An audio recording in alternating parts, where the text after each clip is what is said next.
ভারতীয় সেনাদের স্যালুট জানিয়ে জয় হিন্দ যাত্রা ত্রিপুরা প্রদেশ কংগ্রেসের। ভারতীয় সেনাদের স্যালুট জানিয়ে আগরতলা শহরের রাজপথে ভারতের জাতীয় পতাকা হাতে নিয়ে জয় হিন্দ যাত্রা করল ত্রিপুরা প্রদেশ কংগ্রেস। উপস্থিত ছিলেন ত্রিপুরা প্রদেশ কংগ্রেস সভাপতি আশিস কুমার সাহা, কংগ্রেসের বিধায়ক সুদীপ রায় বর্মন, ত্রিপুরা প্রদেশ কংগ্রেস মুখপাত্র প্রবীর চক্রবর্তী সহ অন্যান্যরা। ত্রিপুরা প্রদেশ কংগ্রেস সভাপতি আশিস কুমার সাহা বললেন, 22শে মার্চ জম্মু কাশ্মীরের পেহেলগামে নিরীহ পর্যটকদের গুলি করে হত্যা করেছিল পাকিস্তানের জঙ্গিরা। অত্যন্ত বীরত্বের সঙ্গে পাকিস্তানকে যোগ্য জবাব দিয়েছেন ভারতীয় সেনাবাহিনী। ভারতীয় সেনা একের পর এক পাকিস্তানের জঙ্গি ঘাঁটিকে গুড়িয়ে দিচ্ছে, তাতে বেশ কিছু পাকিস্তানের জঙ্গি নিহত হয়েছে। পাকিস্তান ভারতকে প্রত্যাঘাত করার জন্য বেশ কিছু মিসাইল ভারতে নিক্ষেপ করেছে। ভারতীয় সেনারা পাকিস্তানের সেই মিসাইল বিধ্বস্ত করেছে। ভারতীয় সেনাবাহিনীর এই বীরত্বকে স্যালুট জানায় ত্রিপুরা প্রদেশ কংগ্রেস দল। ত্রিপুরা থেকে বিক্রম কর্মকারের report, crime press Bengal news. 22শে এপ্রিল কাশ্মীরের পেহেলগামে নিরীহ পর্যটকদের উপর সন্ত্রাসবাদী আক্রমণে হতাহতর ঘটনা সমগ্র দেশের মানুষকে বিহ্বল করেছে। মানুষ আক্রোশে ফেটে পড়েছে। দেশের সরকার এবং সেনাবাহিনীকে এই ঘটনায় সন্ত্রাসীদের উপর সমুচিত জবাব দেওয়ার জন্য দেশবাসী ঐক্যবদ্ধভাবে সেনার সমর্থনে এগিয়ে এসছে।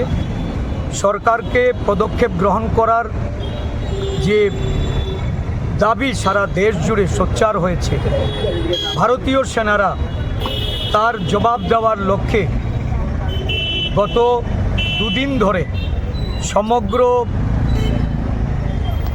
পাক অধিকৃত কাশ্মীর সহ পাকিস্তানের অভ্যন্তরে যে জঙ্গি ঘাঁটি, সেই ঘাঁটিকে লক্ষ্য করে সেখানে আক্রমণ সেনেছে এবং এই আক্রমণে জঙ্গি ঘাঁটি বিধ্বস্ত হচ্ছে।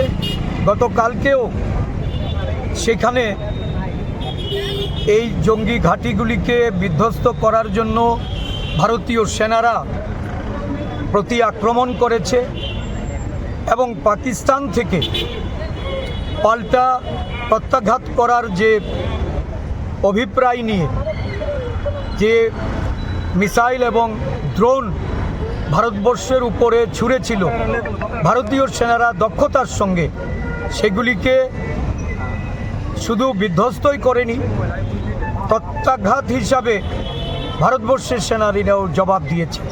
আমরা সেনাবাহিনীর এই বীরত্বের এই ভূমিকা, তাদেরকে আমরা ধন্যবাদ জানাই। ভারতীয় সেনাবাহিনীর যে শৌর্য, ভারতীয় সেনাবাহিনীর যে ঐতিহ্য, বিশ্বের দরবারে যে মর্যাদার আসনে ভারতীয় সেনাবাহিনীকে প্রতিষ্ঠিত করা হয়েছিল, আজকে ভারতীয় সেনাবাহিনী তার জবাবের মাধ্যমে এটা বুঝিয়ে দিয়েছে যে ভারতবর্ষ এই সন্ত্রাসীদের বিরুদ্ধে কোনো ধরনের আপোষে যাবে না। আমরা গর্বিত বোধ করি। জাতীয় কংগ্রেস সারা দেশব্যাপী আজকে সেনাবাহিনীকে অভিনন্দন জানিয়ে সেনাবাহিনীর দায়িত্ব কর্তব্য পালনে এখনও ভূমিকাকে আমরা সালাম জানিয়ে তাদের প্রতি সম্মান হিসাবে আমরা জয় হিন্দ যাত্রা তেরঙ্গা পতাকা কাঁধে তুলে নিয়ে ভারতবর্ষের সেনাবাহিনীর পাশে থাকার এই বার্তা আমরা দিতে চাইছি।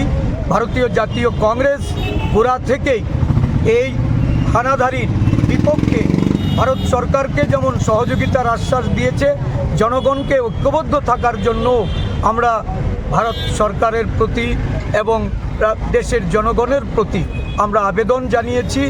এই মুহূর্তে সেনাবাহিনীর পাশে থাকা এটা আমাদের দায়িত্ব কর্তব্য। আমরা পূর্ণ সহযোগিতার আশ্বাস নিয়ে তাদের পাশে আছি। ভারতবর্ষের সেনাবাহিনীর যে কোনো ধরনের পদক্ষেপকে আমরা স্বাগত জানাবো।